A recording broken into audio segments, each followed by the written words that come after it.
பிரித்தானியாவில் வசிக்கும் ஐரோப்பிய ஒன்றிய குடிமக்களுக்கு அதிர்ச்சி அளிக்கும் தகவலை பிரித்தானிய உள்துறை அமைச்சு வெளியிட்டுள்ளது. 2018 முதல் லண்டனில் வசித்து வரும் 33 வயதான இத்தாலிய பொறியியலாளர் ஒருவருக்கு செட்டில் ஸ்டேட்டஸ் வழங்கியது தவறானது என உள்துறை அமைச்சு தற்போது தெரிவித்துள்ளது. 2018 லண்டன் வந்த ஃபோபியோ 5 ஆண்டுகள் தங்கியிருந்ததன் அடிப்படையில் அவருக்கு நிரந்தர வதிவிட உரிமையான செட்டில் ஸ்டேட்டஸ் வழங்கப்பட்டது.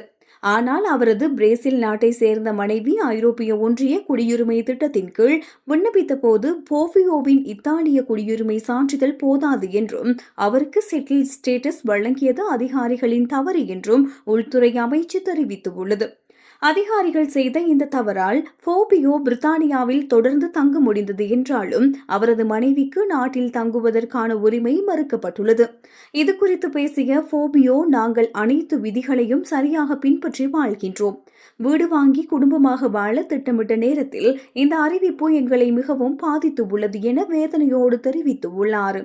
இதுபோன்ற தவறு நடந்துவிட்டது என கூறி 100க்கும் மேற்பட்ட ஐரோப்பிய குடிமக்களுக்கு உள்துறை அமைச்சு கடிதம் அனுப்பியுள்ளது. அரசாங்கத்தின் இந்த நடவடிக்கை EU UK வித்ட்ராவல் அக்ரிமெண்ட் ஒப்பந்தத்திற்கு எதிரானது மற்றும் மக்களின் உரிமைகளை பறிக்கும் செயல் என நிபுணர்கள் சுட்டிக்காட்டியுள்ளனர்.